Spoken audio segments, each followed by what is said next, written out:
Olá, estamos começando o programa Conceito de Ideias de hoje na sua companhia. O programa de hoje vai falar sobre um tema bastante diferente, bastante especial. Está totalmente relacionado às embalagens dos produtos que você consome na sua casa. Será que existe alguma relação entre a embalagem e o consumidor? E a embalagem e o produto que você consome? Como é que acontece essa relação? Como é que as embalagens são pensadas?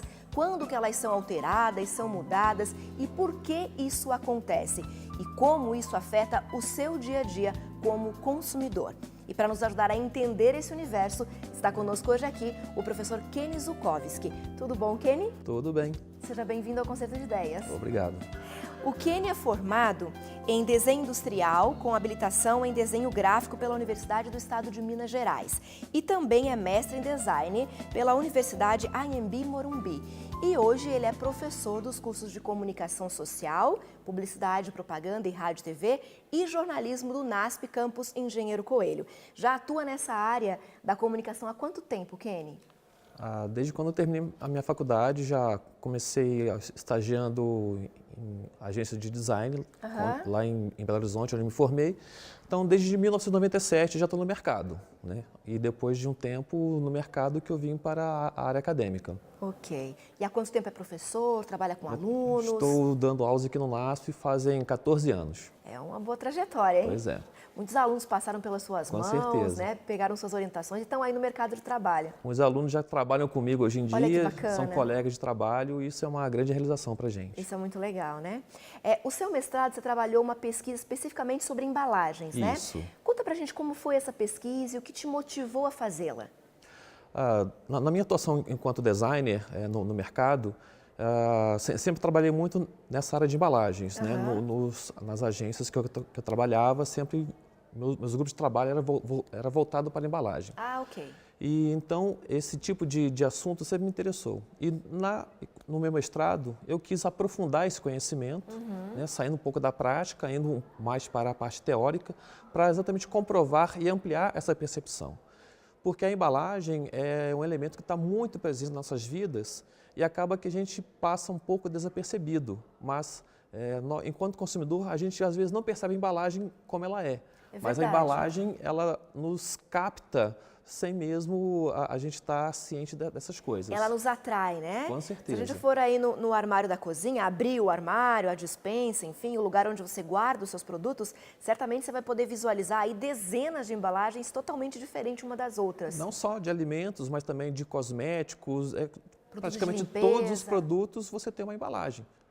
Até mesmo uma etiqueta de uma roupa pode ser considerada uma embalagem, porque às vezes é o tipo de coisa que pode atrair a sua atenção. Com certeza. Então, a cor que é utilizada na embalagem, o formato dela, o tamanho, as letras que vão na embalagem, né, nos rótulos, tudo isso é pensado, Kenny, para atrair o consumidor. Exatamente. É pensado em função do produto no qual está representando, é pensado em função do tipo de consumidor para ter essa interação e essa aproximação com esse consumidor e também para ser um objeto de desejo.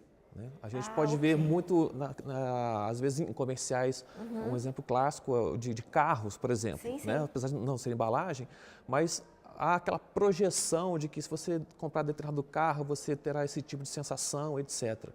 A embalagem, ela trabalha muito próximo disso. Né? O formato da embalagem, a cor dela, o material qual ela é feita também vai transmitir esse tipo de sensação em que você, consumindo aquele produto, terá essas características geradas para você. Isso é muito interessante, né? Porque é feito um estudo, o público que vai consumir esse produto, qual que é esse tipo de produto, para que seja pensado uma embalagem que desperte algumas emoções, alguns sentimentos no consumidor quando passa no supermercado, nas lojas, né, empresas de cosméticos e tal, para despertar essa vontade de levar esse produto para casa. Teve alguns objetos que foram específicos do estudo para exatamente entender como que essa embalagem funciona. Então, um deles especificamente foi de um achocolatado, em que ele alterou a embalagem, né? Era uma embalagem um pouco mais mais baixa, mais gordinha. Aham. Então, o que isso poderia transmitir para o consumidor? Que se eu consumisse achocolatado, eu posso ganhar um pouquinho de peso. Sério? Só por a Pelo- embalagem ser mais só pela gordinha? forma, nem pensando em texto, em letra, em cor, nem nada, apenas a forma geral da embalagem.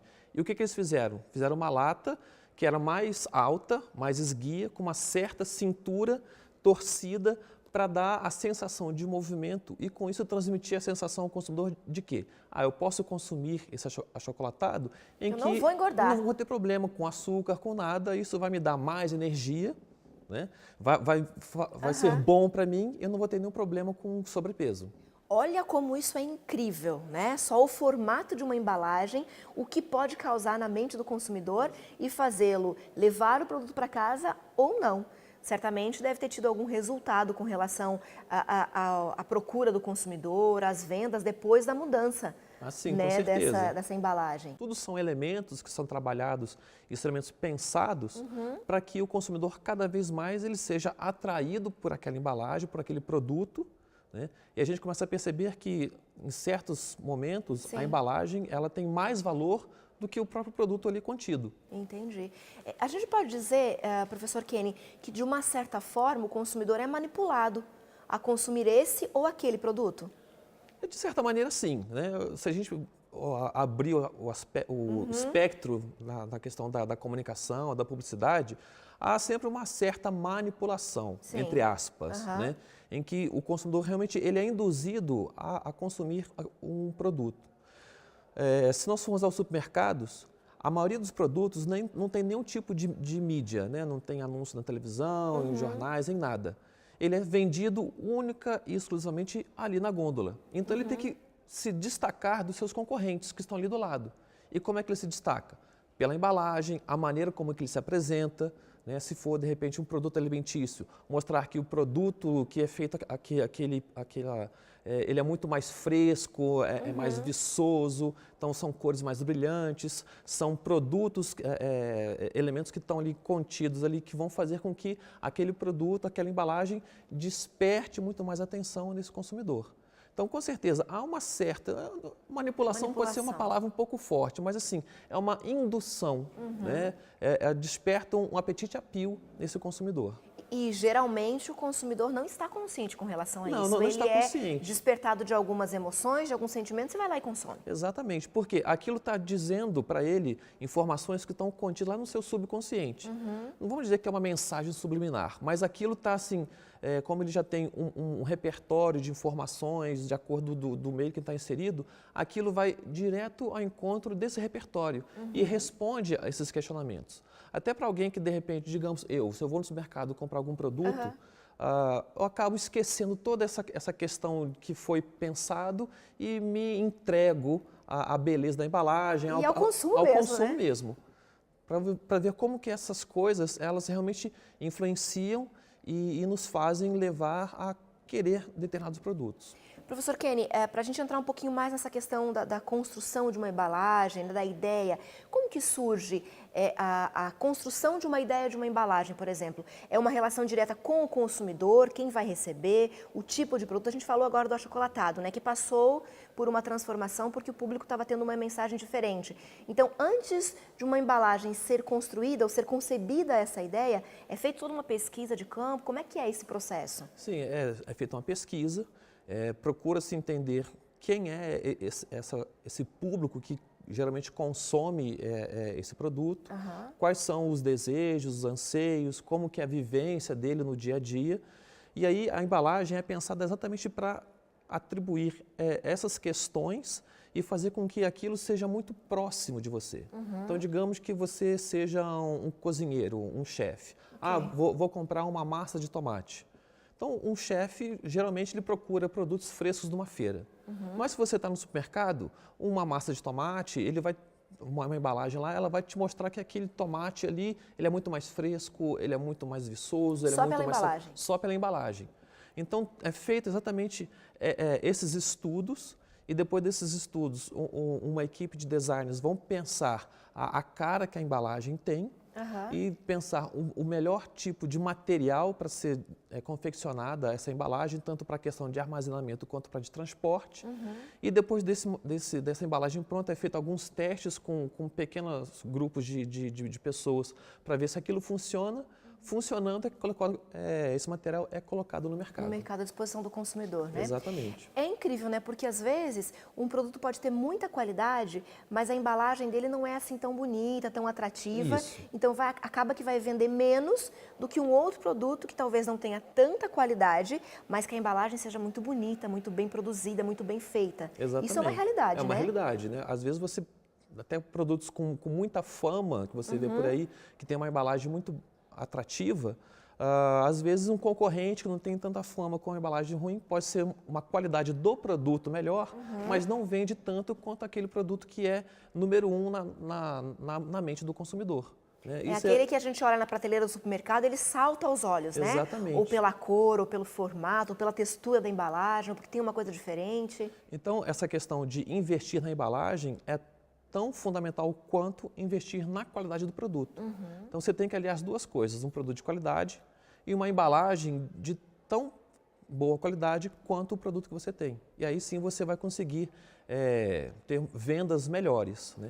E, obviamente, o consumidor ele vai ficar mais satisfeito com aquilo, porque se uma embalagem passa uma informação de que é um bom produto, mesmo às vezes o produto não sendo tão bom, às vezes ele fica satisfeito. Sim. Porque ele já colocou aquilo como algo verídico para ele. Professor, e você comentou com a gente agora há pouco a respeito da sua pesquisa, né, que analisou um achocolatado que mudou a embalagem ao longo do processo, né? Sim. Porque analisou o seu consumidor, né? A imagem e a sensação que ela causava no consumidor. É comum as empresas fazerem essa mudança nas embalagens, analisam a quantidade de vendas, se o consumidor está ou não satisfeito. Então, essa remodelagem, digamos assim, das embalagens é bastante comum? É bastante comum. Né? Às vezes pode ser uma remodelagem bem drástica, como essa do exemplo que nós citamos.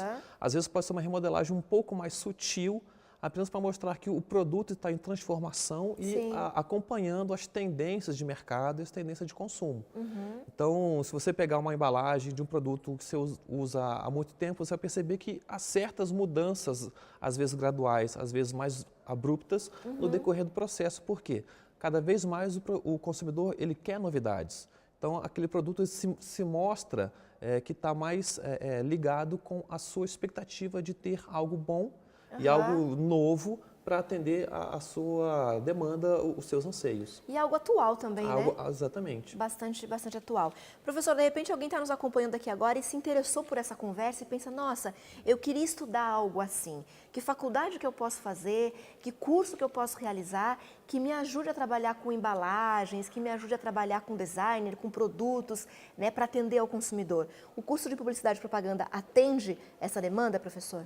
O curso de publicidade ele atende um pouco essa demanda, né, mas o ideal mesmo é o trabalho do design gráfico, porque ele vai trabalhar especificamente nesse segmento de mercado. A publicidade ela entende o consumidor, mas na construção de uma embalagem, o designer gráfico ele vai ter um pouco mais de habilidades teóricas e técnicas para atender essa demanda. Ok, professor Kenny, muito obrigada por participar com a gente do Conceito de Ideias. E obrigada a você que acompanhou com a gente esse primeiro bloco do programa. A gente vai para o intervalo rapidinho e a gente já volta com mais detalhes sobre esse assunto que é muito interessante e que impacta diretamente o seu dia a dia. Até já!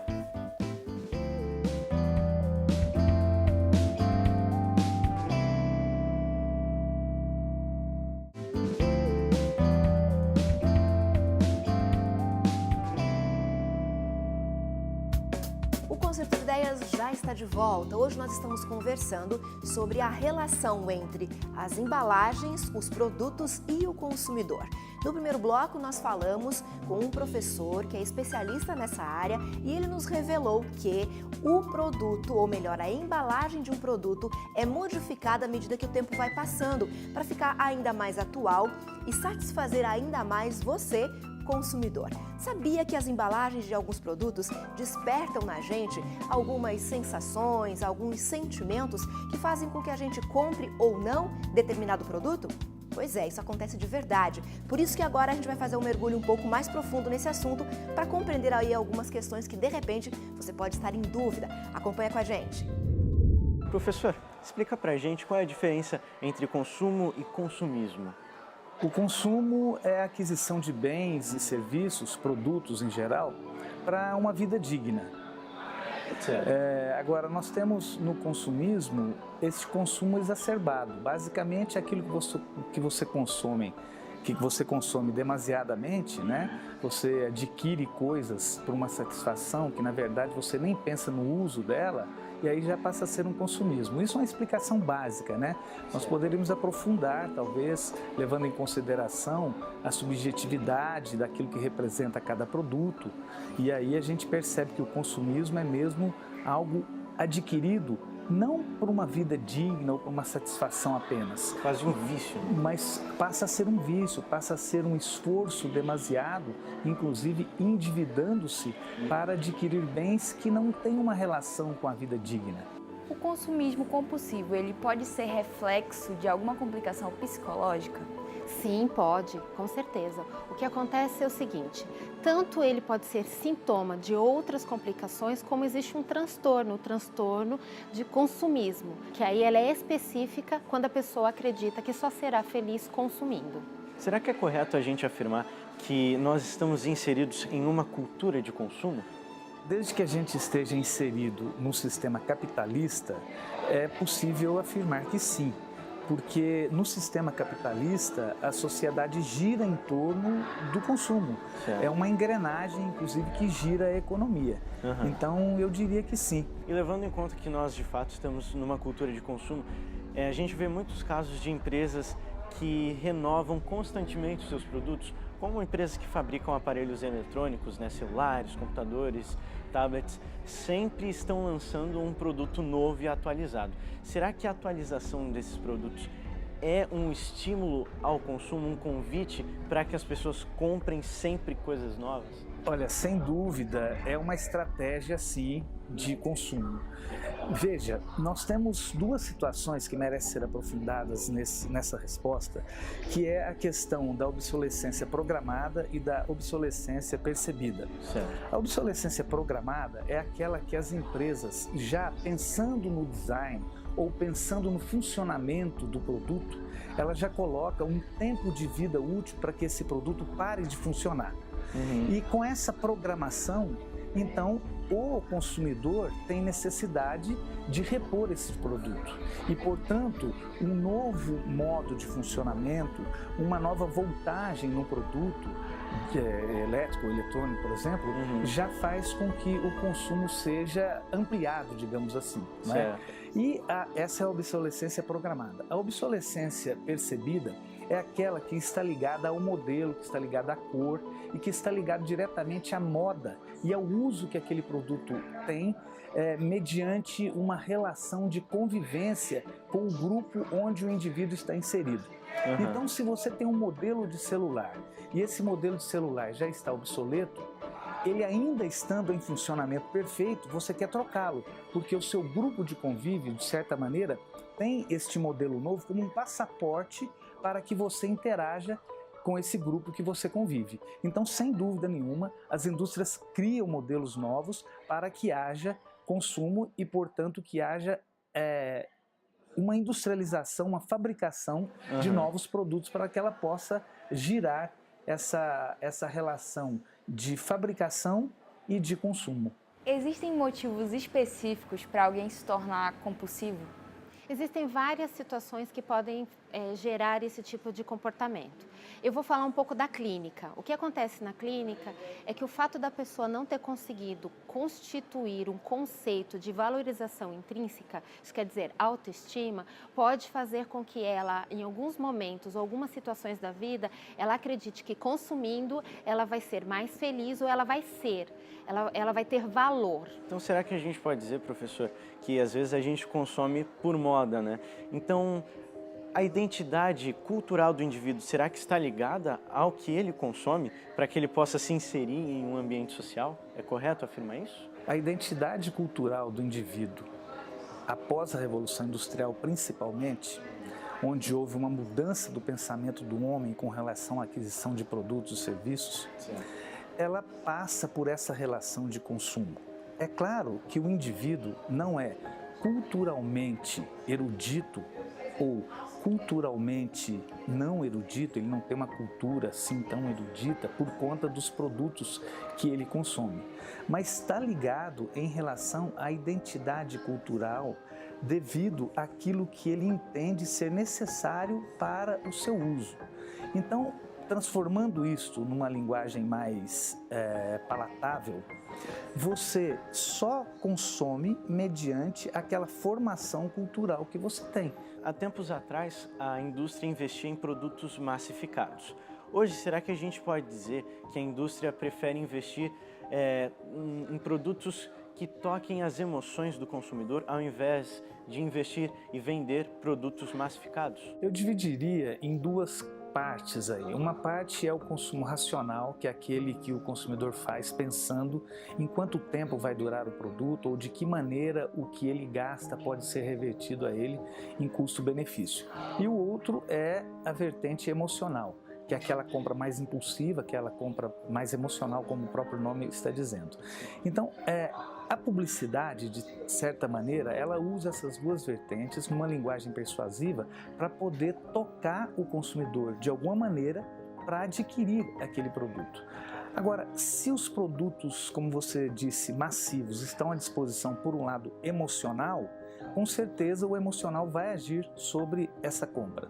Mas se for também por um lado racional, o racional vai agir sobre essa compra. A indústria e a mídia nos rodeia com estímulos, uma gama enorme de estímulos ao consumo, né? E muitas vezes nós aderimos a esse chamado. Mas será que existe uma forma de resistir a esses estímulos e consumir de forma consciente, sem consumir, sem comprar exacerbadamente, comprando de forma equilibrada? Giovanni, nós temos que levar em consideração algo que é a subjetividade daqueles produtos, né? A subjetividade desses produtos desperta no consumidor uma compra que não necessariamente está inserida naquilo para o qual o produto foi produzido. Eu vou te dar um exemplo. Uma determinada marca de camisa veste o seu corpo como outra determinada marca de camisa. Mas a etiqueta tem uma subjetividade simbólica que faz com que o consumidor veja naquela camisa muito mais do que uma proteção para a sua pele. Comprar de alguma forma pode trazer felicidade? Se eu acredito que eu tendo as coisas, eu sou feliz, eu posso comprar e achar que eu estou sendo feliz. A pergunta é, será que eu sou feliz tendo as coisas? Porque aí a gente tem aquele problema, e se eu não consigo ter? E se eu perco o que eu tenho? Eu vou continuar sendo feliz? Então a ideia, quando a gente fala de valorização intrínseca, é a ideia de que eu tenho valor por mim mesmo e não pelas coisas que eu tenho.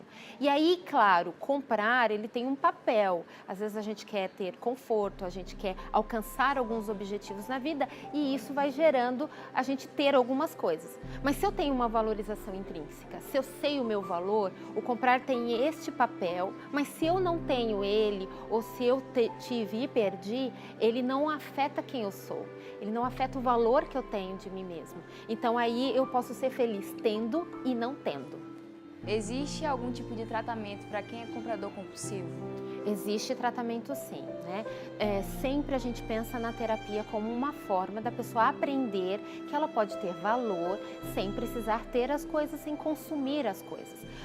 A questão é que existem outras situações que ela pode também desenvolver, como terapias lúdicas, como atividades interativas, que também podem classificar ou podem ajudá-la a entender que ela tem valor.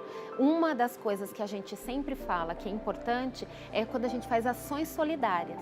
Porque aí quando eu dou para outra pessoa uma parte de mim, alguma ação minha, eu começo a entender que os valores valores não são as coisas, né? E aí, porque eu consigo entender que o valor não são as coisas, eu não tenho que visualizar o consumismo como a única forma de ser feliz.